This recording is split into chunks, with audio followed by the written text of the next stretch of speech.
Hey, all you beautiful people. Mike O'Carroll here, Mr. Utah Real Estate, and we're sitting here with Derek, of course. Yeah. Everybody knows Derek, right? Everybody, they hate Bad me. cop, good cop, right? Everybody hates me. I'm the bad cop. I don't hate you. Well, you got to kind of have a soft spot in your heart for the bad cop, you know. I'm going through some stuff, you know. You're not that bad. Yeah, I'm not really that bad. I just talk a lot of smack. But as of today, so we're recording this October 25th, which means we're about a week away from Halloween, right? 1 week. So we're going to stick with the Halloween theme. You should see my neighborhood now. It is, people are putting up all their stuff. I don't know if you remember that guy last year. I had that little walkthrough in his yard.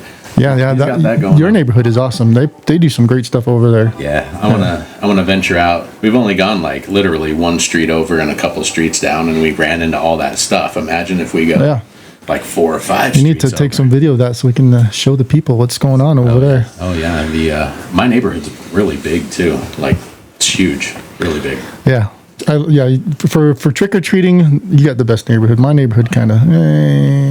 There's probably a couple thousand houses in my neighborhood, easy. Yeah. Through the whole neighborhood, yeah, it's pretty big. And then we got including you guys. We got 3 of our friends that live in that neighborhood. That's crazy. You guys, I need to move to your neighborhood. We'll take over. One of my managers at work lives there too. I ran into him at Walmart, and I was like, "What are you doing here?" And he was like, "Oh, I'm just shopping." I was like, "Do you live over by here?" He's like, "Yeah, over there." I was like, "That's where I live. Everyone lives there." But anyway, so we're about a week away from Halloween, and we're going to stick to the Halloween theme. And today we're going to talk about, what are we going to talk about today? We're going to talk about urban legends in Utah. Utah urban legends. I don't know about you guys, but I could listen to ghost stories and urban legends and all that spooky jazz all day long. Urban legends, what's that? Urban legends are stories that might be true, maybe not. Yeah, sometimes, most of the time they're creepy or really scary and spooky, but sometimes they're just like, you know, we'll get to one that's not really someone said one thing at one time, and as the years went by, it grew into something bigger than it really is. Yeah, exactly. Everyone knows how that goes. You played that game in elementary school, you know.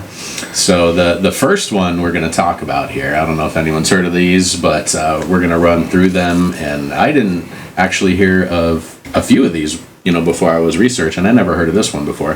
The VooDoo Caves. The VooDoo Caves are located in the Beaver Dam Mountains. And I was thinking about this. I don't know why they call it the VooDoo Caves.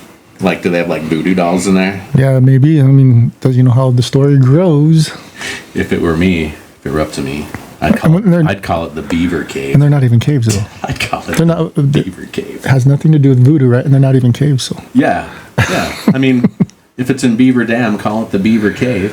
And so basically, what this cave or tunnel, it's really a tunnel. It's a really dark, spooky, scary tunnel. But according to local legend, practitioners of dark magic perform countless rituals inside this pipe, leaving behind an evil residual energy, takes the lives of those who enter. Can you imagine being one of those devil worship kids that are like, "Hey man, you want to go worship the devil in a pipe?" Did you say smoke a pipe or go to the pipe? No, we're going to go in the pipe, man. We're going to go in the voodoo pipe. I smoked a pipe once and I felt like I was in the pipe. I'm always in the pipe, if you know what I mean. But it's believed if anyone within the cave denounces Satan or makes any disparaging marks about the Prince of Darkness, you get held down and all of a sudden the pipe fills with water and you drown. So reportedly there was a maintenance worker who went into the pipe and to remove a clog, and apparently as he was removing the clog he said, "F you, Satan," and they held him down and he drowned and died. How they know that happened, because unless he had a partner in there that was just watching the whole thing, standing by, I don't know how they knew that. Good question. You know, maybe the beavers held him down. Like, "You're in our beaver pipe." And this is in the Beaver Dam Mountains, which we found out is close. Isn't that one? That's the one that's close to the Skinwalker Ranch. Very close to the Skinwalker Ranch, which we'll talk about here in a little bit. Maybe it was the Skinwalker holding him down or something. Up in Box Elder County, which isn't too far from Salt Lake City. Box elder bugs are horrible. Those bugs from that county. But anyway, so that was the VooDoo Tunnel. So it's basically a beaver pipe, is what it is. Plus, the maintenance worker was in there by himself, I guess, and who knows who held him down? Who knows if he even got held down? Maybe he felt like that happened and came out of his trance or whatever he was in, and Well, he died. he came back to life because God said, "You said F you to the devil, and I like that. I like that. I'll bring you back so you can tell the story to everybody. Get back down there, Go back and talk about the VooDoo Caves. Let everybody know. Get back down there and do some more maintenance on those mountain pipes. And stay off the pipe." You're the best mountain maintenance pipe guy I ever saw. Okay, so We can make up our own stories. yeah, before we get lost in the weeds here, here's the other one. Another one. It's called The Legend of Lillian Gray. So last week we talked about, or in the previous episode, we talked about the Salt Lake City Cemetery. Some weird stuff going on there with emo and, just ghosts in general. It's like the first cemetery here, so the gravestones are pretty old. But in the middle of the Salt Lake City Cemetery sits a gravestone, and it reads Lily E. Gray, June 6, 1881 to November 14th, 1958. She lived a pretty long life, accompanied by the very ominous phrase, "Victim of the Beast, 666. Wow. Pretty heavy statement for a headstone. So the legend of Lillian Gray is more of a mystery than anything. No ghosts or definite history exists to provide real insight to her character, just a mysterious headstone with a clue as to what the inscription means or how it implies to the woman who lies beneath it. So the only clues that are Lily E. Gray died of natural causes. So I don't know how the 666 Natural beast causes. Yeah, she was beasting. Her death certificate detailing pulmonary embolus, renal insufficiency. Is that renal? Renal's up here or down here? Oh, that's anal. Oh, so not anal. What if it said she died from anal I'm not a insufficiency? doctor. I don't know these terms. She died from anal insufficiency, guys, so... Poor girl. Anyway, renal insufficiency, nephrotic syndrome as the cause of death. She was actually from Canada and was survived by her husband, Elmer L. Gray, who some speculate was the one who wrote the phrase on her grave as a form of protest against the government in Utah. Getting answers from her husband failed, as he was erratic, paranoid, and very anti-government. So he was batshit crazy. Basically. That's why he put "Victim of the Beast 666" on his wife's headstone. Probably. And maybe she was batshit crazy too. Can you imagine that? If your significant other, once you die, they put "Victim of the Beast 666" on your gravestone. Maybe he was actually the beast and she was a victim of him. That might be it. It might be he was the beast. So, maybe. Yeah. What was his name? Elmer, are you the beast? So, Gray remains an enigma, and her headstone forms the source of wild tales of her being a sacrifice to Satan. I don't really see people sacrificing. How old was she? 81? Close to 80, yeah. Yeah, I don't see anyone sacrificing an 80-year-old Right. woman. Usually you sacrifice a virgin or a lamb or something like that, right? Not an old lady that's about ready to die. Yeah, not much some of a- old lady who gravity has affected pretty badly. That's not much of a sacrifice. No, they'd be like, well, you already got 1 foot in the grave. That really only counts as a quarter of a sacrifice. So you would need 4 old people to count as 1. Anyway, another theory besides the 666 phrase, because Utah's clearly full of ominous places, proposes she actually died on Highway 666, one of the country's most infamously dangerous highways. Do you think it's really that dangerous, more so than other highways? I think it's an urban legend myself. Probably is. That's why we're going through all this stuff. Yeah, the ominous 666 highway. That's the one Pee Wee Herman. Large Marge. Tell them Large Marge. If you guys don't know what we're talking about, watch Pee Wee's Big Adventure. Pee Wee Herman died not too long That is a totally underrated movie, in my opinion. I've seen that movie so many times, but now actually, when I see that movie, all I can think about is the movie theater in L.A. We won't go there. You know what Pee Wee Herman said to the movie theater guy that caught him in that movie theater that one time? I'm not coming in here no more.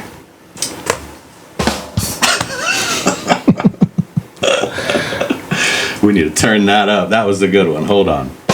There we go. So, anyway, getting back to this. It's pretty funny. Yeah. Coming in here no more. You're so funny, you made yourself laugh. Well, you know why he was never convicted in court, right? Because the evidence wouldn't stand up. All right. All right, so the next one is the Escalante Petrified Forest.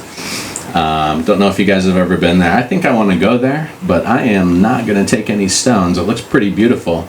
But according to legend, if you take a piece of petrified wood out of the Escalante Petrified Forest, you'll fall victim to an ancient curse.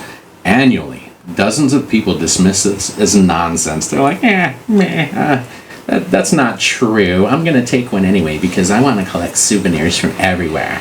And so they take their keepsakes home, only to immediately suffer a string of bad luck. Officials at the state park they actually confirmed this. They received chunks of wood with tons of letters in the mail apologizing for ignoring the warnings and recounting all the horrible things that have happened since they left the park. I think they try and find where they got these from and like piece them back together like a puzzle.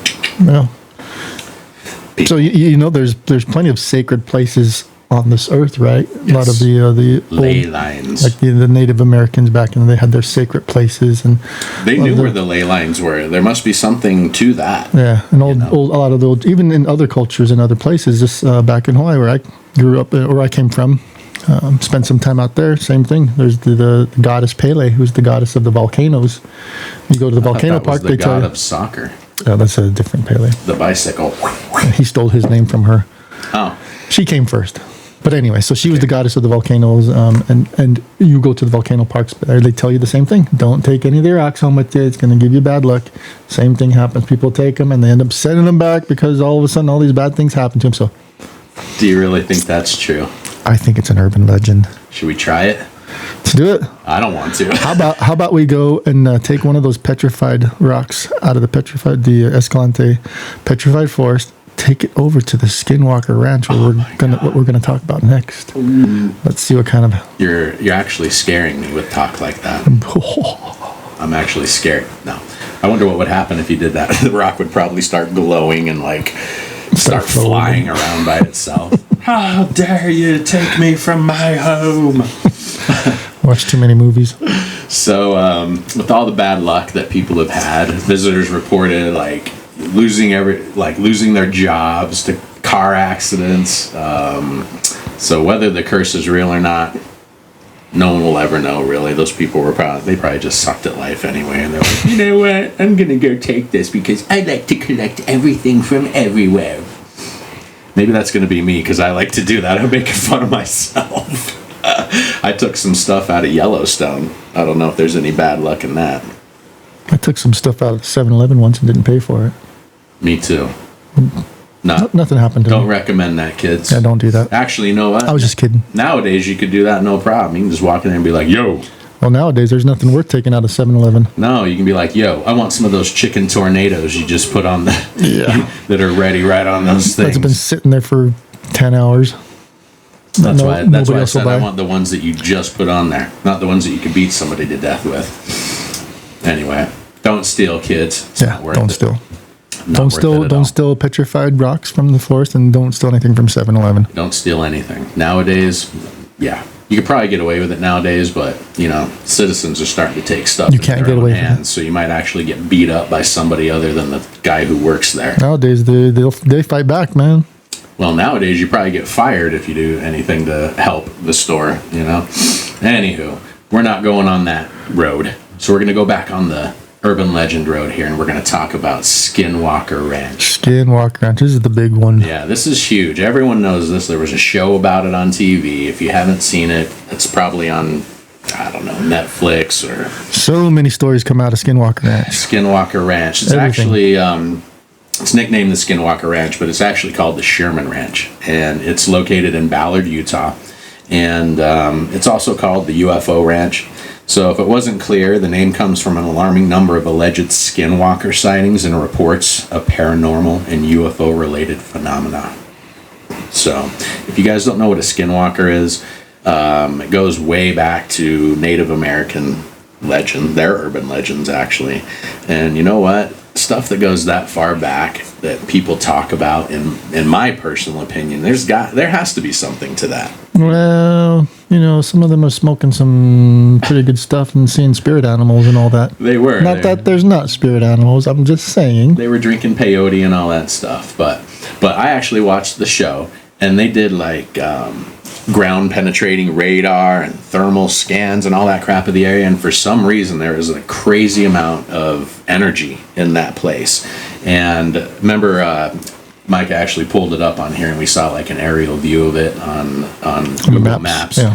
And up on the plateau that's right behind this place, there's like little caves that you can go down into. And one of the scientists was there. He went down to the cave and he like came up and he was like, I'm gonna die, like, you know. And they took the measurement of the gas that was in the cave, and there was like 3 different kinds of deadly gas that was just hanging out in that cave, like right there. Yeah. And that has to do with some of the energy that's I mean, going on around there. maybe some hallucinations. You know what? If you go in there and your oxygen's cut off because the gas is in there, you're going to hallucinate. Yeah. You're going to see something. Well, I used to work for a safety company, and that's one thing when they go into the manholes, because gases are heavier than air, and it'll settle down. And so you got gases in those holes in the manholes. You got to blow those suckers out before you get in there, or you're going to... They'll be like, blow those Something suckers out, bad's going to happen if you don't. Or you're going to see a skinwalker in the sewer. You could die. Yeah. It makes you see skinwalkers. I mean, actually, you're probably looking at your buddy, but you're messed up, right? So your vision's probably like, and it makes it like really big, makes them look hairless. So there's probably some kind of a underground gas, whatever, that's seeping up through there somewhere. Probably. Maybe the electrical fields. And it's heavier than air, so it's settled down where people are walking, and they're like, oh my God, I feel funny about it. And then, you know, stuff goes on. But people have actually been hurt and stuff there. The show that I was watching, they put 2 alpacas like in a pen outside. They had cameras around the area, but late one night, it was like 2 or 3 in the morning, they heard this, you know, on the thing, and they come running out of their beds. And one of the alpacas actually had a chunk like taken out of it. And they were like, what the hell's going on here? I know it was a skinwalker. We got to check the video. And they did have video. They had a camera, but it wasn't actually like right on it. But what they saw was like this black thing. Didn't look very big to me. But I'd like to know what it was, because they didn't know what it was. And was it a bear or anything like that? No, I couldn't tell what it was. It hopped the pen, you know, the fence in the pen, which was like 7 feet high, and took a chunk out of the alpaca. Dun, dun, dun. And that thing was standing there like, have you ever seen an alpaca? Are those like the llamas? Yeah, alpacas and like pigeons, when you look at them, to me, they look like they're like, duh. You know? Like in their mind, they're like, duh. So the alpaca has this big old chunk taken out of his chest right there, and he's just looking at the camera like, duh. Like that. And I'm like, damn, what a trooper. But he didn't even care to. Yeah, he didn't care. He was just chewing on his cut or whatever the hell that thing is in there. Which way did he go? Which way did he go? Did something bite me? I'd be screaming like a girl if that happened to me. Oh my God. But anyway, so this place, it's pretty big actually. It's a 40-acre ranch, and it borders the Ute Indian Reservation. So we were just talking about the Native Americans, you know, loving that. Not loving it, but passing down these stories, these folk stories from generation to generation. And that place right there, there's all the skinwalkers right there. So, you know, I'm sure they've seen them. But they've had a lot of mutilated cattle in the area, spirit orbs. If those you don't know what orbs are, they're little balls of light that float. Micah caught an orb on his camera. Some say it's spirit orbs. Yeah, that's the ball of energy that they can muster up to float around and say, hey, we're here. But unidentified objects hovering in the sky, which would be like UFOs and all that. And what has been described as a large red-eyed beast, similar to the Native American depictions of skinwalkers, half human, half animal monstrosities. And other sightings include the spirit of a little girl. That's funny how it goes that. A large beast with red eyes. Yep. And the spirit of a little girl. Yeah. You got skinwalkers and a little cute girl. And a cute girl. And what appears to be a shaman, a black sentient mist, and a swirling mass of electromagnetic energy that doesn't signal anything good at all. So if you decide to make a trip to Utah, this may be a place to avoid. But you might want to go there. There's the Skinwalker, the UFO campground. Yeah, so they see UFOs down there too. So lots of UFOs. So if you want to see that, I mean, it's a hot spot. Mm-hmm. Yeah. So if you don't like that stuff, then yes, avoid it. If you do like that stuff, maybe we got to go check it out, man. I think we should go check it out. We should go camp out at that UFO campground because this place, at night, it's pitch black. Like there's no light pollution or anything. No city lights, yeah. And you can see so many stars, and I wouldn't doubt that. I say we go there. Let's do it. Of course, we'll bring our guns, so if we see any skinwalkers, we can blast them, and then we'll be famous. We'll have to wait till next spring, summer, though. We're getting into winter right now. Yeah, maybe we should, like, when it starts warming up, maybe, like, first part of June next year. I'm down. Let's do it. We'll record it, too, and we'll post it on the podcast. We'll do a video just for you guys. Yeah, we'll even record when we wake up in the morning. We're like, hey, man,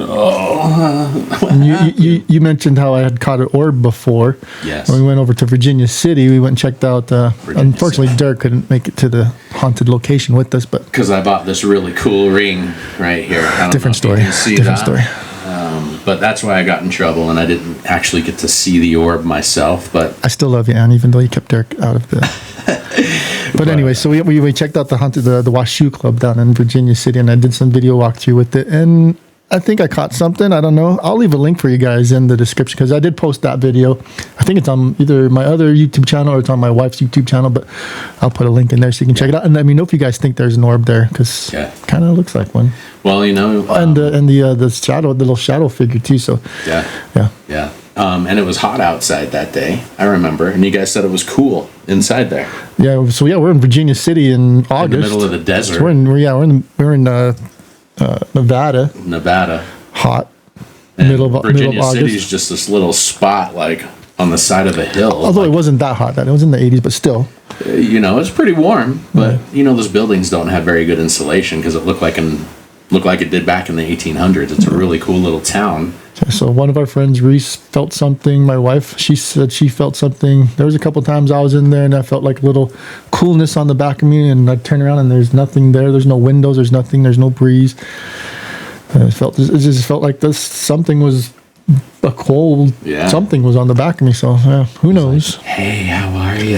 You know, breathing on Maybe your my neck. mind's playing tricks on me. Maybe I did catch something. I mean, you know, something actually followed them back from the Washoe Hotel back to our house we were staying at, and made Rochelle have she was possessed for a minute. You better not edit that out.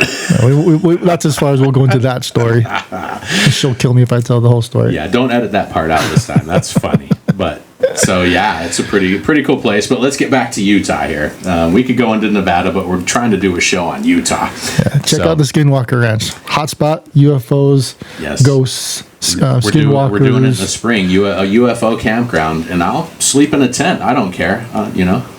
Yeah. Maybe we should get like a cattle prod or something with us too. I'll have my stun gun, my gun, and I'll bring my machete. I don't think any of that's going to work on ghosts. Well, I mean, if it's something solid, I could at least chop or its arm UFOs. off. I don't think they're going to work on the UFOs either. I'm not going to be one of those guys popping at a UFO from the ground with a 45. Die, you alien scum! I think you're screwed. If any of that shows up, I don't think. Unless we call the Ghostbusters, they can bring their things and capture the spirit for us. Yeah, or we'll be like Fire in the Sky, that Travis guy that calls them 3 weeks later from a telephone booth all naked. So, remember we were talking about Lillian Gray here, just Lily Gray. Was it Lily Gray or Lily? The one that got taken by the beast. Yeah, she lived a nice long life, and they sacrificed an 80-year-old woman, but they were talking about the Devil's Highway, Highway 666. So this highway system, originally named Route 666 and named the Devil's Highway, crossed through an area of the United States known as the Four Corners area. So if you look at the map down there, you can stand in 4 states at one time. It's Utah, Arizona, New Mexico, and Colorado right there. The only place where 4 states actually touch each other. Exactly. So that's another reason why we're cool over here. So those other states can say that's why they're cool too. Nobody else can say that. Nobody else. Well, except for those 3 other states. But anyway, so all 4 states have reported paranormal experiences while on this stretch of highway. Tales range from hellhounds chasing alongside cars and slashing tires to skinwalkers shifting from animal to man right before their very eyes, to an evil shaman who appears in the back seat to steal the driver's soul. What's up with these shamans? How do they know it's a shaman? Well, some guy that looks like Gandhi, but he's a Native American guy. Is that what? I guess, yeah. I'm here to steal your soul, my son. Who are you? I'm a shaman. You didn't know? Shaman's supposed to be good. They are supposed to be good. That's why. But I guess if they're dead, everything's evil when they're dead, apparently. But, I guess if you lived a good life, you're good. If you lived a bad life, then maybe not. Yeah, maybe not. He's like, you know what? You were bad. I'm usually a good shaman, but you were bad, so now I'm bad. He was a fake shaman. Yeah, he was a fake shaman like so many these days. But like many roads in the United States, Highway 666 also has a ghostly hitchhiker, a mysterious young woman in a white nightgown walking down the road alone. When someone tries to offer her a ride, she vanishes. I don't even know if I would even offer. That would creep me out, even if it's just a woman in the middle of the night. Would you, though? Think about that for a second. If you're driving with your family, or maybe say just me and you, we're both driving along, you know, you don't have to worry about keeping your family safe. It's just me and you. And there's this girl in the middle of the highway walking. She looks pretty messed up, like she needs some help. Would you just keep going, or would you stop and see what's going on? I would look at you seriously, and I would say, Micah, do you really want to get into this right now? I mean, of course, it's a little bit freaky, right? You're in the middle of nowhere, and there's this girl in a white gown walking down the highway. But at the same time, would your inner, you know... I'd say, Micah, she's in a nightgown. She looks like she needs some help. Should we stop and see what's going on? I'd say she's in a nightgown. Looks pretty ratty. There's no houses around here. Where was she sleeping? I mean, what's she going to do, though? She could bite our faces off. Large Marge? That's Large Marge. She'd be like, her face would open up and all this stuff would come out. But anyway. I mean, but that would something be... to think about, though. I mean, would you actually stop and check and see if this person was okay? You know what? If you were with me, I probably would, but I'd let you do the talking, and I'd stand back and I would observe. probably slow down. I'd maybe not get out of the car. Slow down, look, see what's going on. Roll down. Hey, be like, you hey. okay? Be like, hey, honey, how much? No, I'm just kidding. That's a different part. I'm kidding. No, I'd be like... and then she'd go and bite your face off. I'd say, hey, are you okay? Like, you're walking down the road in the middle of the night in the desert in a white nightgown. That would be weird. And if she didn't Definitely say anything, we're out of there. If she just looked at us with black eyes, I'd be like, Micah, get out of here. I don't even, if I was driving, I wouldn't even say that. I would just So would you stop? Would you call the police? No. You just keep going. Yeah, because I'd say, you know what? I mean, you don't want to stop and talk to her. You're a little bit worried. Like, you read urban legends. You're a little bit freaked out, right? But is it real or not? Would you say, let's call the police and see maybe they can come out and take care of her? Because I'm kind of scared. I'm freaked out. My name's Derek, and I'm a... Well, what I would probably do is I'd call the police and say, hey, I have a quick question for you.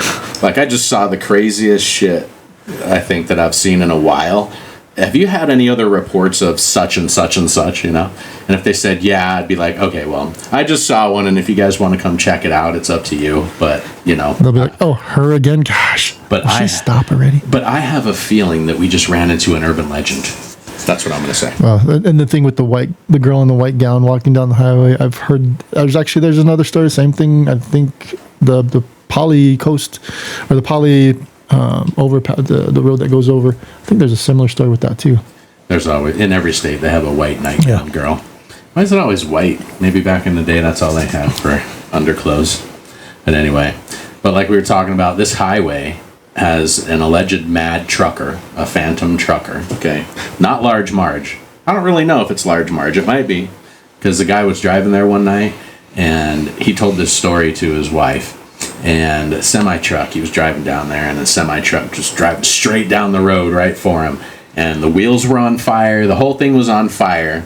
And he pulled over because he was like, oh, shit, like, this thing's going to hit me. And he pulled over, and it just rolled right on by, just burning up. I like the part where it's burning. Yeah, it's burning. Not only did it just roll on by, it was burning. It's also burning, right? It was on fire. He was looking in the rear view mirror, and he was watching this thing burn like down the road, and he was like, holy cow. Calls his wife up, and he's like, honey, I just saw Large Marge. Her truck was on fire. Yep. His wife was like, yeah, right, Dennis. Go watch Piggy's Big Adventure. Tell me another lie, Dennis. You said he was going 130 and his truck was on fire. Come on now. I wonder if Pee Wee Herman was with him. Probably. Go watch that movie. And after that truck ride ended, he said, "You know what? I'm not coming in here no more." Okay, so the next the next one is the Weeping Lady of the Spanish Fork Cemetery. Spanish Fork area is pretty cool. I like that area. It's old, also, just like all the other little towns here around here. They all date back to 1847 when Salt Lake was founded and Utah was founded, actually. But the Spanish Fork Cemetery hosts a famous gravestone, and it's carved in the shape of a woman known as the Weeping Lady. It's a beautiful headstone. Whoever carved that did a great job. You can look it up. Michael will... I'll leave a link for everybody to check some of these out. Yeah, he'll leave a link. Look in the description of... We'll leave a link for all this. Exactly. And so the beautiful headstone belongs to Laura Daniels Faraday of Payson. She was laid to rest here in 1929. And whether or not she is the Weeping Lady remains uncertain. But in the decades since the legend's inception, her grave continues to attract many curious visitors. So what it looks like is the woman is crouched down, and she looks like she's clearly distraught. She has one hand on the headstone and the other one covering her face, like, "Oh my God, I can't believe it." And some say that you can actually hear her weeping. Now, if you look in the background of this picture, there's a lot of trees. So if the wind's blowing and you were there by yourself, it might kind of sound like weeping. You know, they might have some weeping willows around there that sound like that. Yeah, it's possible. It's probably someone heard something in a squirrel chirping, and then did you hear that? I think it's the Weeping Lady. Something. It was a squirrel. It's probably a squirrel. Probably. It was always a squirrel, those damn squirrels.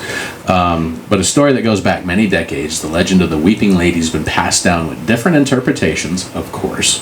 Everyone's got to add their own stuff. Some say that you have to walk through the cemetery with your eyes closed to hear the sobs. That's probably your sob because you're hitting your shins on all the damn headstones as you're walking through there. Don't walk through graveyards with your eyes closed. You're like, people will be like, what are you doing? "Oh, I'm trying to hear a woman crying." And they'll become part of the cemetery. Do that. Yeah, you'll be the legend. Like you'll fall into an open grave that they just dug for somebody's cemetery or for somebody's grave, and you'll become a ghost yourself because you break your neck falling in there. So, but others claim to see the tears streaming down her stone face, and that could be explained by humidity in the air. It just rained. Or rain, yeah. Like somebody came out right after it rained to leave some flowers and like, "Oh my God, look, it's crying." Meanwhile, everything else is wet too, but they're... We should go check this place out too. Mm-hmm. Spanish Fork's not too far from where we're at. Yeah, it's not too far at all. Less than an hour's drive. Yeah, some good restaurants over there too. Wherever I go, I want to know if there's a good restaurant so I can eat some lunch. You know what I'm saying? Because you get hungry going on these trips there. Yeah. So yeah, we should go take and actually take our own pictures. We should start our own scrapbook. We should start a podcast scrapbook and visit some of these places. Absolutely. That way, when we're old and we we've talked about that before, right? You know, doing some ghost adventures here in Utah area. Yeah, there's a lot of ghosts around here. So we'll have to do it. And the ghosts that are around here, they're pissed, man, because they're from like the 1800s. No air conditioning. Everyone worked like a dog. You know, there's 20 kids to every family, so no kid ever felt like they were wanted.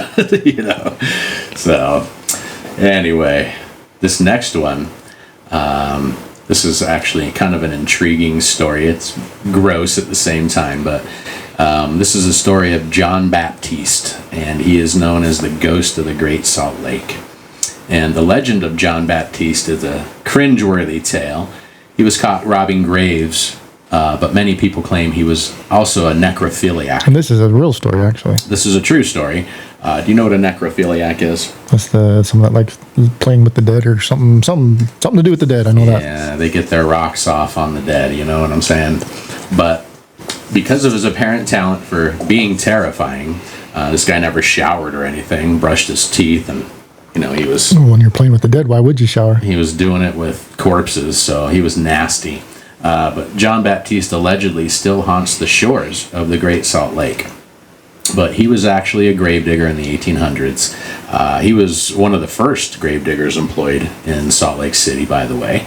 3 years into his employment, a man came to have the body of his brother exhumed so it could be returned to a family plot back east.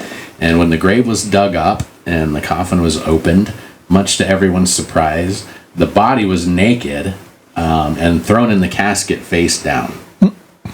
What do you think happened there? Well, I know you thought happened. John Baptiste was a necrophiliac. I just think he stole some stuff off this body, threw him back in the casket, and they happened to land that way.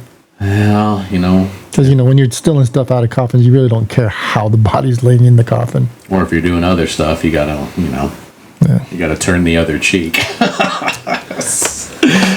Oh, Lord have mercy. So obviously the man of the brother who was found face down, butt up, was outraged at the condition of his brother's corpse, and an investigation was launched and focused on the person who buried him, John Baptiste. After the cemetery was secretly placed under surveillance, no cameras or anything like that. These were actually people, Hey, Bill, go stand behind that tree. Okay, Bob, you go stand behind that gravestone over there. Okay, don't fall asleep. Let's watch this guy. So they were watching him, and they were like, what the hell is that? And so they went over there, and they caught Baptiste with a corpse in a wheelbarrow. And the officers arrested Baptiste and searched his home. You know what they found? Bunch of stuff that he stole from... Tons of clothing from the corpses. He hung some of them up as drapes, and the others were being used as furniture covers because he probably got his furniture out of the dump, and it was ragged and nasty. So he took these people's clothes and was like, I'm going to reupholster my couch. So actually, we got to give him some credit here. I mean, he was one of the first ones to repurpose and recycle. Yeah, he was green. He was ahead of his time. He was green. He was ahead of his time. He would probably be a hero nowadays. Oh my God, this guy repurposed everything. What a great guy. Be like, yeah, he's real great. He repurposed my cousin Louie's shirt. He cares about the environment. He took my Uncle Bill's pants.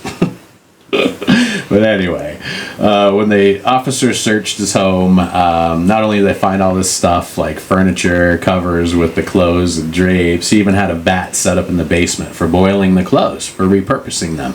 Because if you're going to be creepy, you might as well be sanitary. Yeah. Don't shower, but clean the stuff you're stealing. Yeah. He's like, you know what? My teeth are black and falling out, and I smell like... I can't even say dead that bodies, because this is a family show. Yeah, I smell like dead bodies and whatever else is going on with me, but I'm going to boil these things. Keep it clean. At least I can sleep on something clean. Ugh. Anyway. So, authorities believed he robbed over 350 corpses, keeping their clothing, but selling their jewelry. You can't make drapes out of their jewelry, so why not? He was tried, convicted, and exiled to an island on Salt Lake. That's either Antelope Island or what's the other one, Fremont Island. But he vanished, never to be seen alive again. His spirit haunts the Great Salt Lake, where people claim to see him clutching a bundle of soggy, rotting clothes. It's like, I'm trying to boil these. Get out of my way. Are you the one who took my vat? His last batch of laundry. He didn't get to finish it before he died. So now he's forever, eternally trying to wash his soggy, wet, rotted clothes. Jeez. That's if you're going to be a ghost rat and you're still doing laundry, jeez, what a terrible ghostly life. Wonder why he never got a girl. He did his laundry. Yeah, I was like, hey, baby, I know I'm nasty, but I'll do your laundry. I have a vat downstairs. You got my own private vat. I'll boil your clothes. You smell pretty. I'll boil your clothes for you. You smell so pretty. Give me some of that lilac perfume you like. I'll boil them clothes. I'll boil your clothes for you. All right, so the next one here, this isn't really creepy or anything. This is just more like, okay. Story out of control. The story out of control.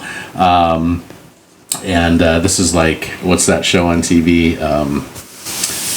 What's that one with Jonathan Frakes? They tell a story and you have to do fiction or not, or fact or fake. Factor fiction. Fact or fiction. Yeah. So I'm going to tell this story and you can decide whether it's fact or fiction. Okay. Teen cooks herself in a tanning bed. The urban legend about the bride cooking herself in a tanning bed circulated all over the country, but it allegedly originated in Provo, Utah, with a teenage girl. The story begins with a 17-year-old winning a trip to Hawaii. And naturally, she wanted to get bronzed before her voyage because, you know, she lives in Utah. She was probably white as a ghost. Though limits exist detailing how long and how often you sit in these tanning beds, this girl found a way around this rule by hopping around town to the different salons, 4 to be exact, in just one afternoon. They were like, hey! She was like Norm on Cheers hopping around to all these tanning beds. It's like, wow, you're looking orange today. Don't tell me how I look. Just give me the bed. And a beer. An hour. She probably did an hour in each one. So that's 4 hours. I think it's probably all you're allowed to do, right? Well, yeah, they have a timer on those beds. You can only go so long. Yeah, so maybe an hour, a half hour, or whatever. But anyway, she went to 4 tanning salons in the same day, one right after the other. And they say when you go in one of those beds, you're still tanning for 4 hours or so after you get out, right? So she's still tanning for, oh my God, what's 4 times 4? For 16 hours, this girl was cooking. So she eventually ended up in Utah Valley Regional Medical Center because her internal organs began shutting down and she went blind from cooking herself all day. So this story was actually sent to Dear Abby. Everyone knows Dear Abby. Abigail Van Buren, who quickly dismissed it as a cautionary tale after actually calling Utah Valley Regional Medical Center to find out if they admitted a patient under these circumstances. They hadn't. No. No. Maybe she called the wrong hospital. Maybe. I believe this. Well, I believe that someone would actually do that. I do believe that. I don't know if their innards would cook, but... So explain this to me. How come white people want to get darker? My wife, she's Filipino. She got darker skin, but she wants to be whiter. Yeah, she probably uses that orange soap called Lickas, right? Not just her, but a lot of the darker skin Filipinos, they like to get that skin whitening soap, which I think is a frickin'... It's called Lickas, right? And I know you girls are going to watch this. This Lickas soap, it's orange. It's papaya soap, I believe. And it's orange. And... It's supposed to make your skin whiter. The whole shower's orange after. Like, I just cleaned... So I cleaned it the other day, and it's orange already. Why do white people want to get darker and darker people want to get whiter? People with straight hair want it curly. People with blonde hair want, or dark hair want it blonde. That's just human nature, man. People want what they don't have. Well, I guess that's true because me, I have no hair and I do want hair. I could care less, really. But if I had hair, I wish I had an afro. Dude, I want a mohawk. I wish I had an afro and I'd do that into a mohawk. Yeah.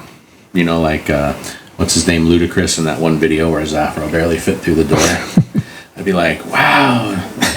I've come to accept my hair loss. Me too. I don't really care. Damn you. If you don't like my hair, you're just jealous. I do have a sexy bald head, though. You know, today outside it's pretty windy, and I walked in here. You have a pretty sexy bald head, too. Thanks, Micah. Yeah. Take it easy. But it's windy here today, and I walked in. Man, I'm glad I wasn't wearing a toupee. That thing would have blew off, so I'm just walking through like, yeah, nice. You know, ladies running across the parking lot holding on to her hair. Oh my God, I have a bird's nest in my hair now. Well, even though that story is probably not true, she didn't cook herself.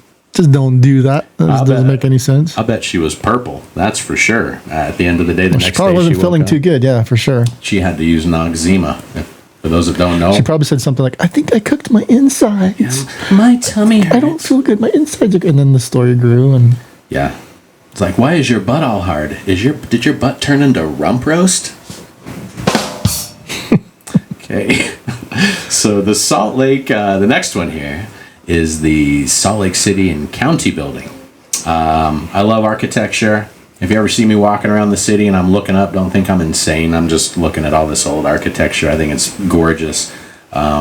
These newer buildings are pretty cool. You know, they're technologically advanced, but they don't have all the details and, you know, I call it hard stuff to do, you know, as far as constructing buildings and, you know, putting those things together. But this is more of like a Gothic architectural a lot of details design. In this building, older buildings like these. Like, I could actually look at the outside of this building, every inch of it, probably for like an hour, just like, because what I think about is the workers back then. This was built in like, I don't know, 1915. So if you can imagine some rickety old scaffolding and stuff back in 1915. I don't think they had cranes. Maybe they had a steam crane or something like that, but... steam crane. Yeah. You know, you pour water in there and it goes. But what they say is ghosts walk the halls of the Salt Lake City and County building, proving that the public spaces are accessible to both the living and the dead. Well, the dead can go anywhere. But it was built in 1896, actually, not 1915. So 1896, they didn't even have steam stuff back then. Maybe they had steam trains. I'm not a steam historian, so I don't know. I'm gonna research some steam stuff. I know they had steam trains, so would it be safe to say they might have a steam? Well, they built the Salt Lake Temple in the mid 1800s, right? 40 years it took to build. 40 years to build that thing. Imagine that. Big old granite stones. The dad starts building it at 20. The kid gets up to building age at probably 12, joins his dad. Maybe all the other kids, they're joining their dad. 40 years it took to build that thing by hand. It's a beautiful temple, too. Beautiful temple, the detail, these old buildings. I could go on all day. But anyway, so this building was built in 1896, and it served as the Capitol building, actually, from then until 1915. The common consensus maintains that the upper levels of the building give everyone the heebie-jeebies, with multiple sightings of children playing in the halls of the third and fourth floor. The kids are believed to date back to the original Mormon pioneer camp that was located there in 1847. So they were playing ball, probably out on the grass, having a good time. Then they put this building here, and they're like, oh, let's play upstairs. You know, the ghost parents are like, would you guys get out of here? Okay, come on, let's go up to the fourth floor. We'll play ball up there then. They had, back then, they even had the in-work daycares. Yeah, that was probably the third and fourth, maybe the fourth floor. Yeah. They're like, okay, I know we're dead, but would you kids get out of my hair? Go up to the fourth floor. Damn you kids. Yeah. But that's what you always have to say. Damn you kids. That's what I tell my kids all the time. Go up to the fourth floor. Yeah. Would you guys get out of here and go to the fourth floor, damn it. But so that camp was located there in 1847. We're so dumb. Yeah, pretty dumb. The ghost of a mayor also wanders the property. I'd like to research and see who that mayor was. Maybe the first mayor. And they don't mention his name, huh? Just say a mayor. That's weird. But a mysterious woman has also been seen peeking out of the windows. It's probably one of the old cleaners going, oh my God, more people are coming here. I got to clean again. But the employees have furthermore reported strange noises, voices, full-bodied apparitions, and bats. There's actual bats. Bats in the belfry. Oh. So... bats are everywhere. They've seen them hanging out in their offices. So that would be even more freaky if the bat turned into a vampire. You'd be like, what are you doing here? What are you doing on the fourth floor? You're like, I'm sorry. I was looking for my kids that I sent up here to play. Leave me alone. But it seems at least one of the spirits is friendly, with one being kind enough to warn a security guard not to enter an elevator. Sure, hearing a random voice out of thin air was creepy, but thankfully the guard listened to it because that elevator ended up plunging down the shaft. Would you listen to that? Voice? Probably. If something like that happened, I probably would, pay close attention to what they were saying. Enter. That's probably what it said. Oh, if something told me that, I'd be like, nope, I ain't going in there. Don't go in there. Knowing me, I'd be like, where? Don't go in there. And then I'd be like, I'm late. I got to get up to the fourth floor. Anyway, the next one. The next one is the Bear Lake Monster. This is my favorite one. We talked about Bear Lake a couple weeks back. I love Bear Lake. Bear Lake is the next, and I've been saying this for a few years, and in the next 10, 15 years, you'll see. Mark my words. I want to buy some real estate up there, but Bear Lake is the next Lake Tahoe that's not Lake Tahoe. It's beautiful. Almost the same color water. Yeah. It's pretty clean over there. Not as clean as Lake Tahoe. I thought it was tripping me out when we were in Lake Tahoe going on the jet skis. And you're going and you can see these big old rocks. And you're like, oh my God, are we going to hit that? But they're probably 40, 50 feet down. That's how clear the water is. But so Bear Lake, there is an old tale dating back to the Shoshone tribe. And they told tales of serpent-like creatures. One serpent-like creature inhabiting Bear Lake, which allegedly carried off some of their men into its depths. Ever since then, the tribe refused to bathe, swim, or even sleep too close to the lake. So they were a very stinky tribe. They refused to bathe after that. Wow. I wouldn't bathe in a lake that had monster in it. They're like, running ponies just disappeared into the depths of Bear Lake. I'm never bathing again. They'd be like, well, you smell like you never bathed in the first place. Maybe that's the monster part. And that was the monster part. They're like, holy cow, what is that smell? It smells like a serpent-like creature. Then be like, the mom was like, did you take a bath today? There's a monster in the lake. Yeah, duh, Ma. I'm not taking a bath today. There's a monster in the lake. As soon as we find that thing, you bet. You bet. I'm in there. So it was the kids that started this urban legend. Yeah, probably. Because they didn't want to take a bath. Yeah, the Indian kids. So they were actually white. That's why their skin was so dark, because they didn't want to take a bath. But they didn't even want to sleep too close to the lake. But in 1868, so many people claimed to see the creature, the Deseret News ran a story about it. Though the writer Joseph C. Rich admitted the story was a hoax in 1888, the legend still preserves. I mean, it's a story. People like to hear this stuff. Yeah, we like to hear about kids that don't want to take a bath. Yeah, who cares who cares what you say, Joseph C. Rich? I don't think it's a hoax. I think it's real. But the monster itself, this is what the Shoshone people say before the Braves disappeared into the depths. The monster itself possesses a thick brown body, ranges between 40 and 200 feet long. It's a pretty damn big range. That is a pretty big range. 200 feet long? That's maybe there's a couple of them. Maybe there's a baby monster and a daddy monster. Well, there has to be a mommy. Right. Mommy's at home taking care of the... Nowadays, the daddy could probably have the kid. But anyway, I digress. But they say it has large eyes and the head resembling the hybrid, get this, picture this in your brain, a walrus and an alligator. That'd be a pretty scary monster. The mouth of an alligator real long, but the teeth of a walrus. Like, I don't even know if a creature like that could even function. How would that even eat? Maybe it's an old dinosaur. It'd be biting itself. It'd be like, you'd try to see this thing eat. I'd actually have to try and feed it because I would feel bad for it. Well, actually, it says that it might be. They're actually saying it might be a dinosaur. Might be a dinosaur.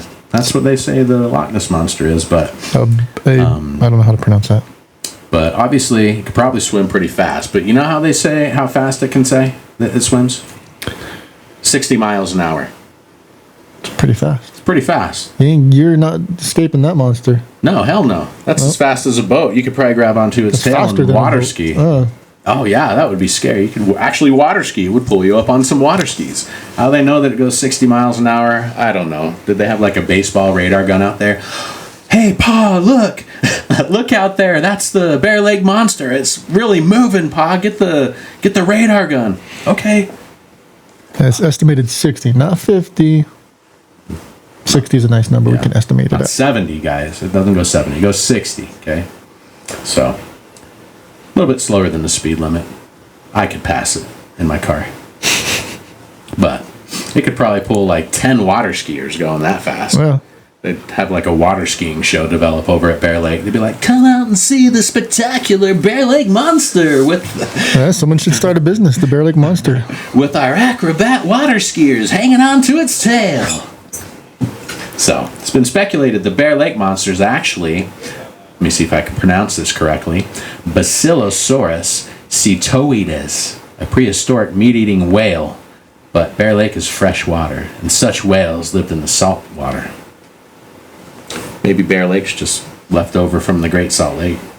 Just not as much salt in there. Yeah. Maybe it was a little tributary or something. I don't know. Well, I think the Bear Lake is more of a water accumulation from the snow-top mountains. And, yeah, glacier. Yeah, maybe not even a glacier, just the runoff from the snow mountains. Yeah, but it's a beautiful lake. Actually, I'm a nerd. I like to read about history and all this. Last time we went up there, there's like a rest stop that you can overlook Bear Lake, and it says the lake changes color, and I've actually seen it change color. So like on a bright sunny day, it's like, turquoise blue. It's really pretty, kind of looks like Lake Tahoe. But then on an overcast day, it looks more like aquamarine color, little bit darker than it looks normally. But then on a rainy day, it looks green. So it's cool. Because of It's because of the limestone content. I read about it. It's the limestone content from the runoff from the mountains, because there's a lot of limestone over there. And so from that runoff, it acts about like millions and millions of tiny little mirrors, and they reflect whatever the clouds are telling them to do, I guess. But that's that. Science. I was blinded by science. So that's that one. Now this one's kind of funny. We should actually go do this. Yeah, this one, I've never heard this before until we started doing this, but this is Sugarhouse. So this is from Sugarhouse, which is part of the Salt Lake City metro, and the suburbs of Salt Lake City. It's a rich area, upscale area, Sugarhouse. When I was a kid, we used to go there and watch the fireworks. Nowadays, you have to dodge the goose poop everywhere. If you've ever been to Sugarhouse, try not to step on any goose poop. Good luck. Yeah. But anyway, there is a rumor, and I heard this when I was a kid, actually, but the rumor is there's hobbits that live in Sugarhouse Park, and they're vicious. And these vicious hobbits live in a community of tiny houses on Allen Park Drive in Sugarhouse. You want to look that up? Can you look that up while we're doing this, Micah? Look it up on like Google Maps. Maybe we can see the Hobbit houses. But it's on Allen Park Drive in Sugarhouse. And they say that the hobbits are magical. I mean, if you're going to be called a hobbit, you might as well be magical. So the hobbits are magical, and they're evil creatures. And guess who they worship? The devil. Everything worships the devil. So, it says that there is indeed such a community of tiny houses, but it originally housed birds, not people. Dr. and Mrs. George Allen lived on the property in the 1930s and were bird lovers and collectors. Dr. Allen built many housing structures for the birds, some of them which look like tiny little houses. When he needed an influx of cash to fund his bird sanctuary, he added some small human homes to the 8-acre property and rented them out. You may still find some of the houses on the property for rent, but you won't have hobbits as neighbors. One of the prerequisites on the rental agreement with Dr. Allen was, are you 5 foot or below? Because you're not going to fit in my house. You see that? Michael looked it up. You see those hobbit houses? Yeah. Maybe we can go there on a Friday the 13th or something like that and see what these hobbits are doing. Maybe they just add on to the houses little by little. That's what they do every night. Instead of making shoes or something, these hobbits build their houses. So it's Allen Park Drive. Maybe you should go check it out. Sorry, my computer's running slow. That's okay. We already talked about it. No, I'm just kidding. So here's some pictures. Okay, yeah, there are some cool little structures there. Allen Park Drive. I'm sure there's a historical marker talking about the hobbits. We'll leave a description or a link again in the description to some of this. And that's actually kind of cool. Look at all those people wearing masks. While you're there outside in the fresh air on 2020 pictures. Please do not wear a mask, especially if you're by yourself. Thank you. That's a public service announcement. Allen Canyon Park. So we got pictures here, but I think a lot of it is gone now. That might be kind of cool to go there and check it out. Though. Yeah. Maybe some of those places are haunted because there is some historical things going on there. Let's go find the hobbits. The hobbits. But remember, they're evil and vicious. They're going to run up and bite your leg or something else. I like nice hobbits. Me too, but maybe we can befriend these ones. I like the hobbits that, like, don't hurt me, I'll help you repair your house. I can reach the ceiling. I can do a new roof for you without standing on a ladder. This would make a good horror movie, though. It would. Revenge of the Hobbits. Revenge of Allen Park Drive. So the next one we'll talk about, Michael will leave a description for the Hobbit houses there. But the next one we're going to talk about is a little girl. She was 6 years old, and she lost her hands, and so this is a crazy story. This is a crazy story, and I'm not sure if it's real or not, but her father, he punished her with a hammer, causing both hands to be amputated.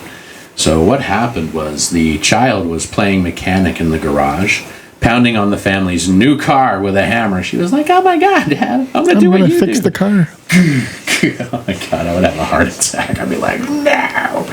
But when her furious father caught her, he used the hammer on her, beating her hands until 2 fingers fell off. Oh God. The attack did so much muscle and tissue and nerve damage that she had to undergo amputation. Allegedly, the mother refused to press charges, stating that the father was responsible for discipline in the home, so he can do whatever he wants. Jeez. So she was returned home after that. I don't think that would fly nowadays, but No, that's why I'm thinking that story isn't true. I mean, nobody has to press charges. The state could press charges for that, especially with child abuse. they could, especially if a kid lost his 2 fingers from their dad beating And then with a hammer. they had to amputate the hands. Jeez, it's crazy. Yeah, that dude's going down. But a Utah reporter received an outrage letter about this quote-unquote true case in 1986. A quick call to Primary Children's Hospital determined that there was no such patient there. While horrific child abuse really does occur, luckily, the Utah story was simply based on an urban legend that had been circulating across the country. Yeah, it's a terrible story, and I'm glad it's not true. But where the story falls apart is when the mother refused to press charges. Come on, Like, you what don't have loving to. mother would do that unless you're a monster. Not even that. It doesn't matter. The state would press charges. What she didn't say was, "Look, if I press charges, when my husband gets out, he is going to beat me down." This was 1986, so it's not that old. Well, I like my women battered, not beaten. We're full of them today. I'm full of shies. So anyway, hopefully that wasn't true, and hopefully nothing ever like that has ever happened that's true. It probably came about when somebody got a brand new car and had his toolbox by the car, and his kid started playing, and he's like, "If you do anything to my car, I'm gonna beat your hands until 2 fingers fall off."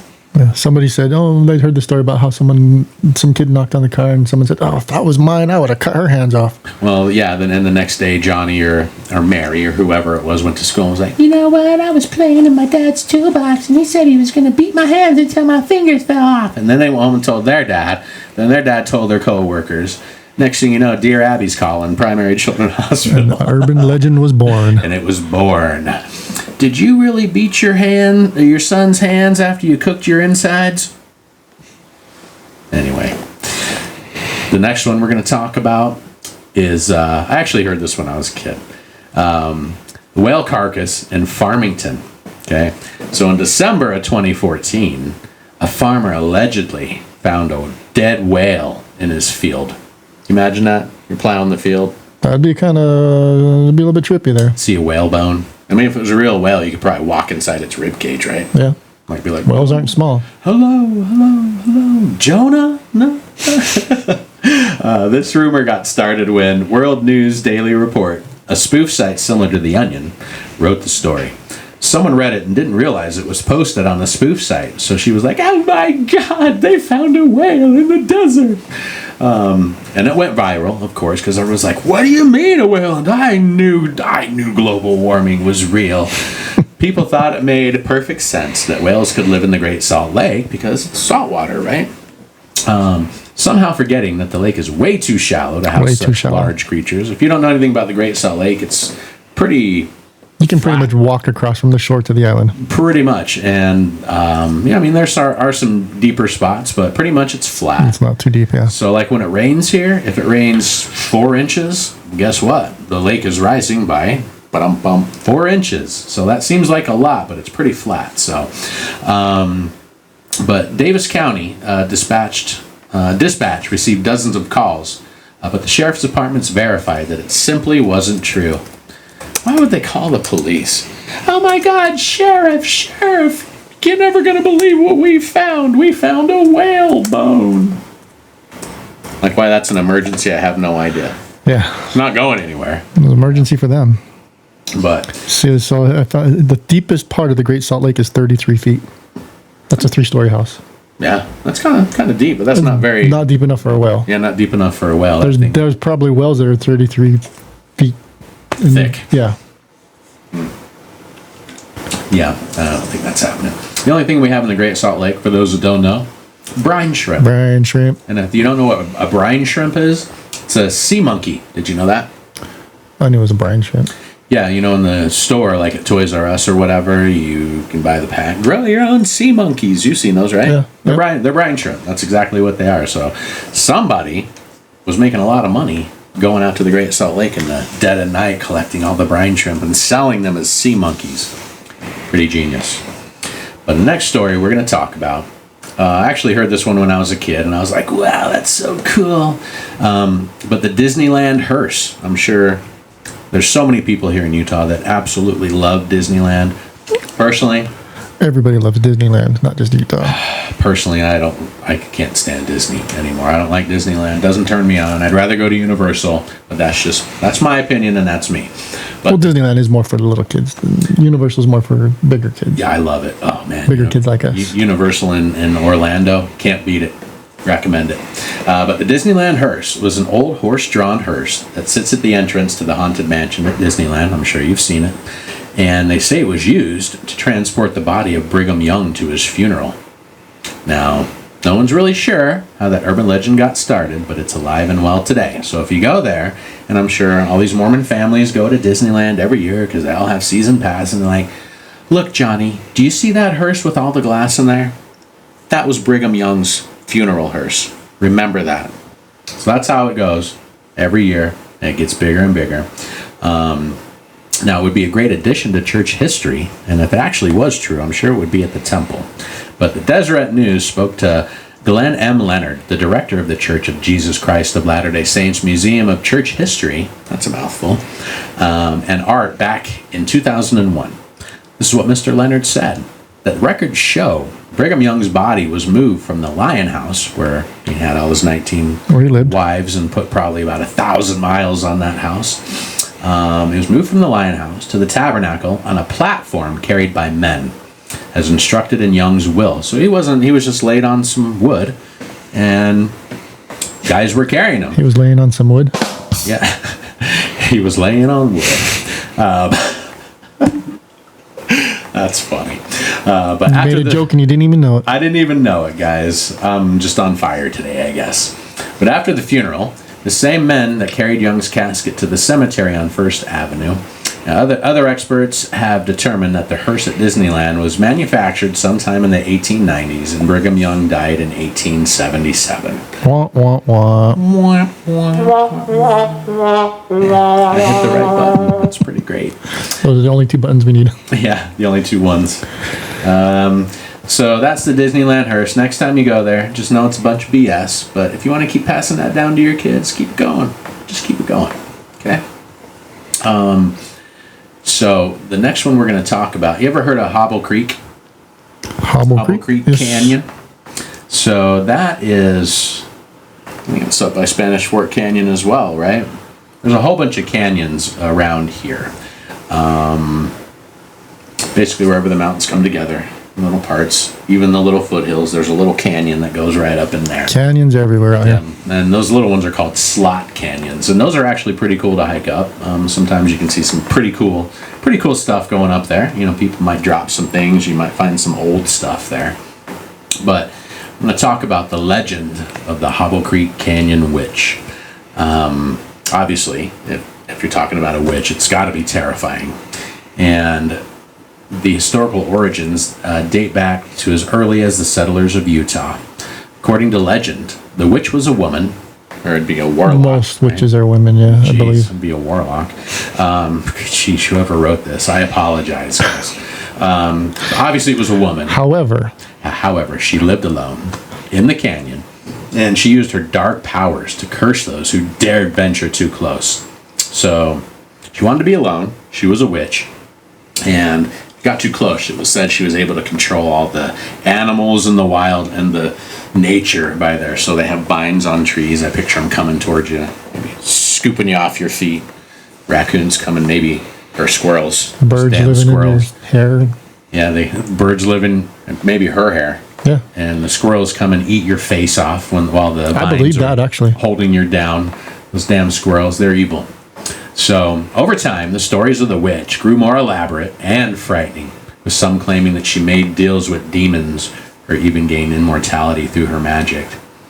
If she could control the nature and all that like that, I'm sure she was probably pretty immortal. Dude, I believe that story. Maybe. You ever see the Lord of the Rings? Not really. There's the brown wizard. He controls all the animals. He's got a bird living in his head.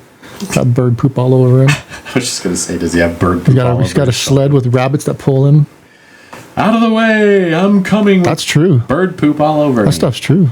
Oh, yeah? Yeah. Middle Earth and all that? Yeah, all of it's true. Huh. And that's when you get, we talked about the Hobbits before. These are the nice Hobbits. We're talking about in Lord of the Rings. They're the nice ones. I don't know what's too nice about having bird poop all over your shoulder. No, the Hobbits are nice. They saved Middle Earth. Was his hair white? No, I think it was gray. Yeah. It was dirty. It was the color. Definitely dirty. It was the color of bird poop, is what it is. Brown. Maybe it was brown. Brownish gray. Oh my God! What color is that dye? It's bird poop. It's bird poop. It's bird poop. Would you like some? It's the new thing now. Yeah. It adds body to my hair. So now we're talking about the Salt Lake City Cemetery again. I'm not going to go into all that, but if you might see some stuff. I think all cemeteries are haunted. Aren't all cemeteries haunted? I think the older ones are. I mean, maybe newer ones too. Cemeteries. I mean, people are just dying to get in there. But I think most of them are. In my opinion, I think there's ghosts all around us every They're all day. freaky, that's for sure. They are freaky. Go to any cemetery at night and tell me you're not freaked. Yeah. And you start seeing stuff and hearing things. They're all haunted. Yeah, you start hearing your stomach going, grrr. Did you hear that? It's the squirrels. You hear something go, huh? Oh my God, did you hear that? I just heard a ghost fart. That's the beast, the 666 beast. That's the beast, and it smells like a beast too. But there's a lot of the canyons around here. They say they're haunted. And I can see why. There's a lot of old history around here, a lot of old mines up in the canyons, and OSHA wasn't always around, so I'm sure there's been a lot of deaths in these there's also a lot of outdoor activities, mountain climbing and hiking, and there's been plenty of stories where people get lost on trails or fall and get hurt and end up dying. Or every year there's at least 2 or 3 stories of someone falling off of a cliff while hiking and stuff. These canyons are beautiful, but at the same time they can be a little dangerous. Be careful, guys. Don't think you're like, I don't know what the hell you're thinking when you're hanging off the edge of a cliff or whatever. But watch where you're walking. If you're a brand new rock climber, yes, don't do it by yourself. Don't do it by yourself. Because there's stories where people have gone up by themselves and never heard from again, and then 5 years later, some other hiker comes up and finds their bones, and they're like, "Oh, that's where John Smith disappeared to." You always go with a buddy. Always go with a buddy. At least you'll have somebody call 911, and we can get you in a casket and have a normal funeral. Unless you're both dumb and you're both falling. Yeah. Hey, Johnny, grab my hand. Help me. But yeah, so the canyons can have some, I believe there can be some ghostly things going on in the canyons. Oh, yeah, for sure. But there's in particular, Ogden Canyon. Ogden is a very old place, too. There's a lot of, we should do one about actually Ogden, just the spirits in Ogden one time. Maybe next year, because we're getting close to Halloween this year. Got to save something for next year. But Ogden Canyon has long been a source of spooky tales, with many believing the area is haunted. I believe it. Rainbow Gardens? No. You don't know Rainbow Gardens? That's an old bowling alley that we used to go when we were kids. It's by Eccles Dinosaur Park. Have you ever heard of that place? I don't know the Ogden area too well. Yeah, Idris would love that place. It's like they have all these big models of life-size dinosaurs and stuff. Yeah, they're not just bones, but they're actually someplace we're models. probably going to hit real soon. I would highly recommend that. It's Eccles. Let us know, and we'll go up there with you. The girls like it. But there's a old bowling alley, a very, very old building. It's called Rainbow Gardens. They have a restaurant there that serves Mormon muffins. That's what they're known for. Mormon muffins. Yeah, they're baked with goodness, apparently. But they don't have fryers there, so if you're looking for French fries, forget about it. But they have some good food. Big gift shop, bowling alley there. We used to go up there when I was in high school and stuff and mess around. So this is Ogden Canyon. You guys will like it, I promise. But the most famous tale is people see a hitchhiker going up Ogden Canyon, sticking out their thumb. I make it a rule never to pick up anyone, whether they're living or dead. So if you're a ghostly hitchhiker, you ain't getting a ride from me. Yeah, I don't pick up hitchhikers either. No. I've heard too much bad stuff, and who knows if it's really a ghost. I don't know. Not just a ghost. It could be just a bad person. Yeah, for real. Could it be a ghost of a bad person? But some say they've seen a mysterious figure in the canyon's dense foliage, while others claim to hear the sounds of a woman's voice at night. It's unclear what causes these sightings, but they've been the source of fascination for many. I think I said this before. Can you imagine camping out in the mountains or by the canyon or something, or even just going up there and just hanging out at night just for the hell of it, just to see, and hearing all of a sudden in the dead of night, or hearing a woman, Yeah. and we're talking about the woman in the bathrobe or the nightgown. Bathroom. Stop, would you stop and you say, well, maybe.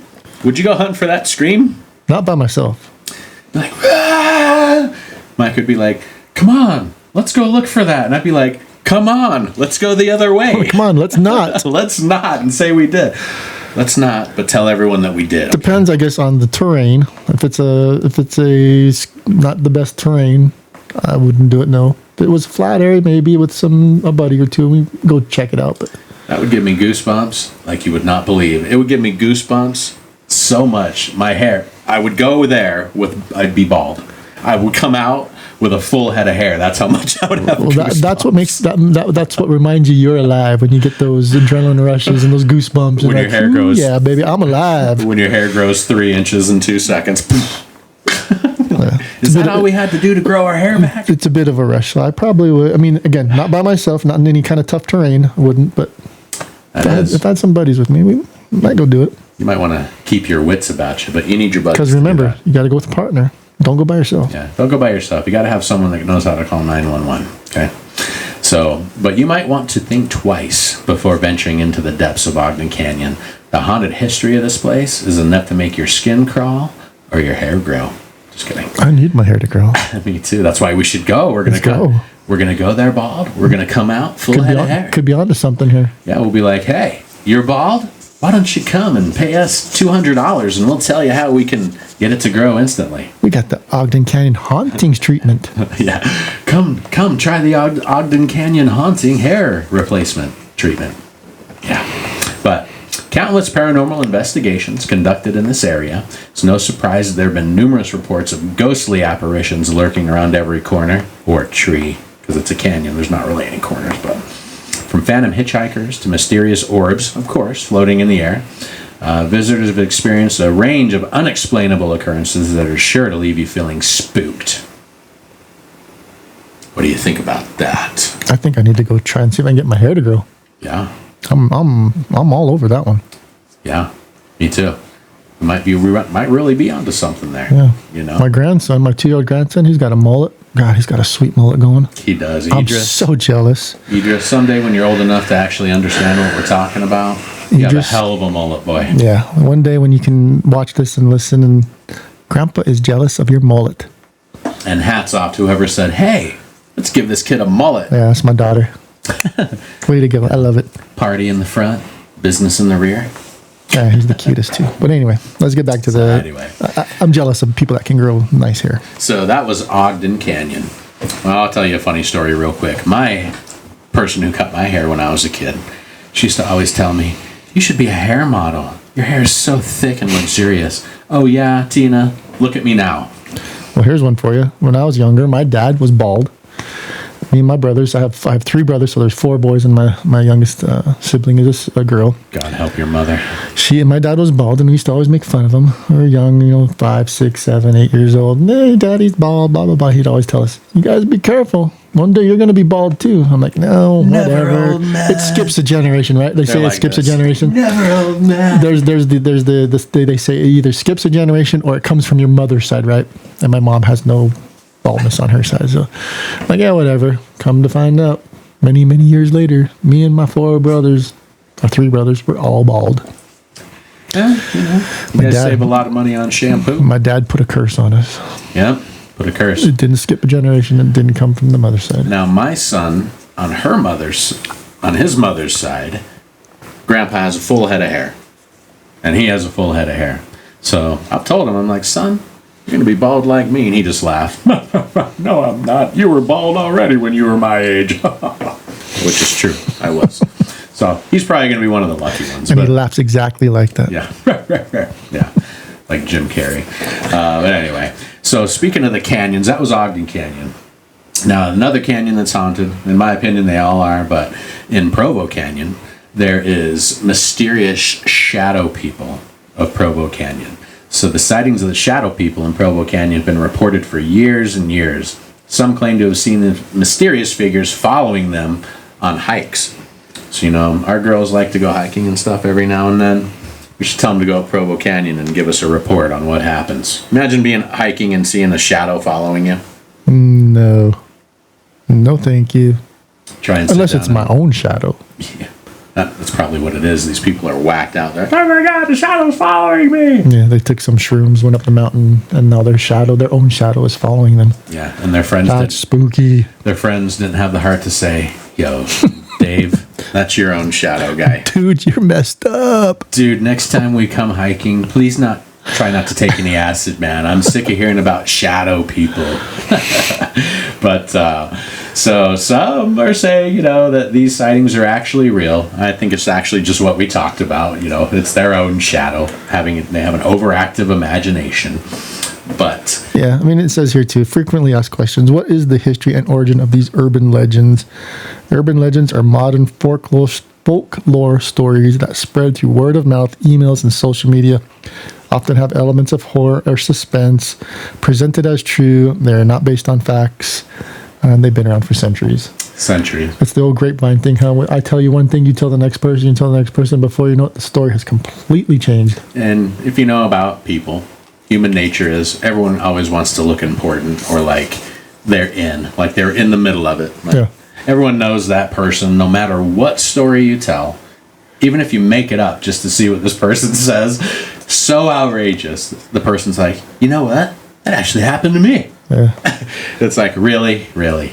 And you're like, actually, I just made up that story just to see if you were full of shit. And turns out you are. Yes. So, yeah, urban legends. As you're walking, pay attention to where in the sky the sun is. And if you're hiking at night and you're seeing these shadow people, don't take stop shrooms. hiking at night. Don't take shrooms. Yeah. You're probably going to get eaten by a puma or a cougar or what's the other name they call them? Shadow people. Mountain lion, mountain shadow people. Bears, anything. We're in the wilderness here. Squirrels. Guys. So, anyway, that's the canyon shadow people. We were just talking about Bear Lake a second ago, and going up to Bear Lake, you pass through Logan. I would actually like to own some property in Logan. I love it. Logan's nice. They have if you guys have ever had creamies, they sell the cases of them at Costco and stuff. You've had a creamy before, right? It's like a frozen yogurt bar. It's like a popsicle, but it's frozen yogurt. They're called creamies. They make them up in Logan. They have the factory, so you can actually go there and get a case for pennies on the dollar. And then they have this dairy there that makes their own cheese and all that jazz. Pretty good too. But they actually have a big history as well. Old farming community. Pretty much all the communities in Utah, even around Salt Lake back in the day, were farming communities. Of course, pretty much all communities of the world were once farming communities. Yeah. Now, if you don't see farms around there, there's still farms producing food for people somewhere. Back before mass production, and you had to grow your own food. Yeah, exactly. If you didn't, you look like a skeleton, and you were your own urban legend. So another well-known site of an urban legend is St. Anne's Retreat, and that's located 8 miles up Logan Canyon. And as this legend goes, beautiful canyon. It's so beautiful. Oh my gosh! Like when you go up a canyon, I rate the beautiness. Is that even a word? It can be. We'll make it a word. I rate how beautiful it is by the trees growing out of the rocks and the cliffs, and how, you know what I'm saying. Like when you're driving in Colorado or in Utah, like you see the rocks changing colors and the trees growing right out of them, and they're green and all that, and it's just so beautiful. Yeah. In my opinion, but. Going up Logan Canyon, as the legend goes, there was a haunted nunnery up there, and it was opened in the 1950s by a group of Catholic nuns and used as a vacation home and a summer camp. Now, some say the nuns opened up the nunnery to help unwed mothers who were pregnant, I guess, have the baby or perform abortions or whatever.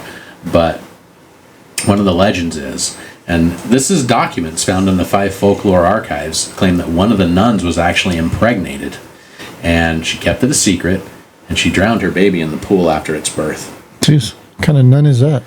Premarital sex and drowning babies? I wouldn't call her a nun. But other legends say that that retreat was used as a secret abortion clinic for unwed mothers. And either way, what is left is a story of a woman dressed in black who wanders the grounds weeping as an infant cries in the background. You know why she's crying? And the baby's crying? Why? She's like, would you shut up already? That baby's been crying in her ear for like, I don't know, when was this? The 40s? For at least 70 years, this baby's crying. I wonder why the mom's saying, would you shut up? And starts crying herself. I would, you know. But, so if you ever go there and you hear that, just be like, man, that poor mother. She's been listening to that baby cry for so long. But in October, of 1997. You have children, don't you? Yeah, I do. I do. And I would cry too if they were crying for that long. I'd be like, would you give me a break here? But anyway, in 1997, in October, the Herald Journal ran an article about a group of teens who decided they wanted to go see a ghost for themselves, as teens do as a group, you know. I did. They snuck into the nunnery, and where they were caught by 3 watchmen on duty. The place must have been big if they had 3 watchmen. Maybe they were the 3 musketeers. But since they were trespassing, the watchmen confronted the teens, chased them to an empty swimming pool, tied them up, and threatened them with shotguns until the police arrived. I'm in security. I do security work. And I can only imagine what those guys were going through. They're sitting there day after day after day with nothing to do. And all of a sudden these kids come and they're like, Billy, it's on. We have trespassers. Billy, it's on. Get your guns. They're ready to make a name for themselves. They're like, finally, we can use this damn swimming pool. We're going to throw them in there. And they're like, I can use my taser finally. We're going to get a plaque on the wall, Bob. Anyway, so that's how the Chainsaw Massacre story started. Yeah, you know. And when the police arrived, they saw these kids down in the swimming pool all tied up. And they were like, what the hell are you guys doing? Well, you know, nothing ever happens here. We were on it. They got the Employee of the Month. No, I'm just kidding. They might have. Now, whether it's due to we're sick of these kids vandalizing, we're glad you did that. Damn vandalizing kids. Damn vandalizers. Let's see you come up here and try this again. But whether it's due to overactive imaginations or the spooky walk across campus after late night study sessions, there's plenty of on-campus urban legends to go around as well. Addie Davis, if you're listening, Addie, I don't know if you are, USU graduate, Utah State University, right? That's USU. Said before the old library on the USU campus was demolished, she and her friends used to hear stories about a woman in an old-fashioned clothing who roamed on the premises. So she said, I heard a bunch of stories where people saw a lady on the top floor late at night, but we never saw her until one night when I was studying and she was dressed in old clothes and floating around. I think they just made that up to get out of doing their finals. Spooky stuff. Urban legends. So yeah, those are some of our urban legends here in Utah. Yeah. So, I don't know. There's a lot of old places. I think that's just a handful that we picked out. There's a. I think a lot of old places around here. There's got to be some energy. Oh yeah, for left sure. Around some residual energy and all that. I mean, we've gone over all the ghost towns. Remember, there's over 100 ghost towns. This haunted locations. Haunted locations. Urban legends. Urban legends, which I wouldn't be surprised if you were up in the mountains going to these places and you hear screams or something like that. We should do a test. Let's start our own urban legend and see how fast and how big it grows. What do you want the urban legend to be? Well, let's think about that one. Let's come up with something. Like, you know what? There were these guys one time. They didn't have any hair. They were in a podcast room. It was really dark. And they started talking about some creepy crap. And they got chills so bad when they left that podcast room. They had afros. Now that is scary. Or they hit the buttons too many times and they went into the computer and they lived inside the computer. Oh, no, wait, that's Tron. Oh, Tron. Sorry, wrong button. Anyway. Crickets. Crickets. We got crickets on that one. Anyway, so urban legends. I hope you guys enjoyed these urban legend stories, and happy Halloween to everybody. I enjoyed talking about them. Yeah, and so, when you guys are out trick-or-treating coming up next week, be safe. If you come across any spooky stories, let us know. Or any great pictures of your neighborhood. I want to see, maybe we'll post some pictures of your neighborhood. Yeah. You guys got some great setups in your neighborhood. But And if you ever go out to any of these places that we told you, there's a few things that you might need to bring. A gun. A knife, in case you get tied up by some hobbits in the beaver tunnel. You can cut yourself loose, What else? a bottle of whiskey. Bottled salted caramel whiskey. Bird dog salted caramel whiskey. Good stuff. Maybe, Not that we like cheap whiskey, but that is a good cheap whiskey. maybe a mag light for your flashlight. A big mag light, that's made out of the same metal they make the jets out of. And a first aid kit. So, definitely in a first aid kit. So, if a skinwalker comes and decides to take a chunk out of you, or one of these apparitions decides to mess with you and you fall on your face or get cut falling or something like that, you have something to patch yourself up. So, gun. What was the other one? Knife, yeah. Preferably a switchblade, so it's fast. Bottle of whiskey. Man, I'm brain dead right now. You already drank too much whiskey. I already drank too much. You guys didn't know this, but I drank half a bottle of whiskey before this show. I bet you couldn't tell. I had not done the rest of it during the show. Yeah. Y'all thought this was coffee? This is whiskey. It's whiffy. As you can see, it's gone. It was filled up to the top. But anyway, it's been a pleasure talking to y'all. Yes, happy today. Halloween, everybody. And I hope again, you learned something. don't forget, subscribe to the channel. Hit the subscribe button. Give me the thumbs up, the notification bell. Leave us a comment. Tell us your urban legends, your scary places, your stories, haunted locations. Tell us something. We're good, or we suck, or whatever. Maybe a place we need to go check out, because we would like to go check out some places. And if it's something you guys know about that didn't come up on our list, let us know. We want to go check that one out. I like hearing stories like that from other people. Yeah, give us an urban legend. We'll spread it for you. We'll spread it, and we'll add our own stuff just to make it cool. Yeah, I like it. Just know, So thank you guys again. From Micah. Derek. Bad cop. Good cop. All right. Thank you guys. Till next time. All right. Peace, and chicken grease. Later.